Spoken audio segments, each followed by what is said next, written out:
Eto na, ang mag-asawang concert producer ay hindi raw kumita sa ginanap na concert abroad ng isang sikat na female singer.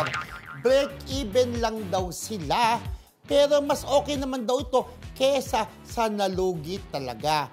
Pero natutuwa na rin ang mag-asawa dahil mabait naman daw itong sikat na singer di tulad ng iba dyan. Kasi ito, mga friendship, mga classmates po, itong dalawang mag-asawa na concert producer sa abroad, may kinuwang sikat na singer, gaya nga ng sinabi ko, di ba? Kala nila kikita sila dito, kikita sila. Kasi sikat. Sabay, di ba? Pero kasi, yung talpi, Madugo. $9,000 ba yun? 90,000 para sa milyon po. Plus, Magkano? 90,000. 90,000 times 500. Oo, 56,000. 4.5 million. Parang ganon. Correct. Ang mahal. Yun. Plus, entourage, di ba? Plus, entourage. So, Plus. For dime. Per dime. Per dime. yun, di ba? Tapos, ang ginawa nila, tinaasan ng concert producer yung ticket para kailangan din. Siyempre, ang aim ng mga Mabawi. producer ay kumita. Di ba yung mabawi? Pero tinaasan nila yung ticket, but still, at least, naka-break even, bawi lang sila. Pero sa yung pagpuproduce nila, siyempre gusto nila kumita.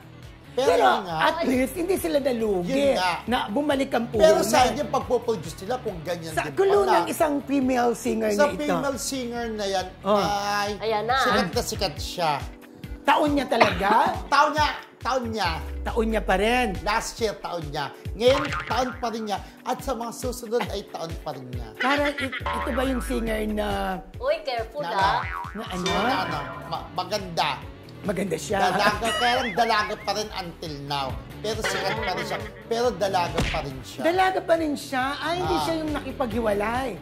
Hindi. Uy, kayo talaga mamaya masabi Siya nakipaghiwalay. Para mag-ano. Dalaga pa rin mahirap. itong singer na to, pero sikat siya. Dalaga Kaya nga pa lang, rin?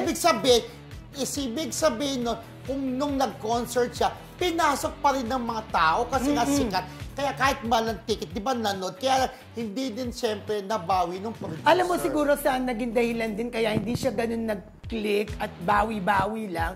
Siguro dahil din sa mahal ng ticket. Mahal ng ticket, oo. Kaya siyempre sila, yung concert producers na mag-asawa, gusto nilang mabawi yung ticket. Pero gusto ko pa ng clue. Clue pa. Ang Flo, maganda siya. Maganda siya. Magaling na singer.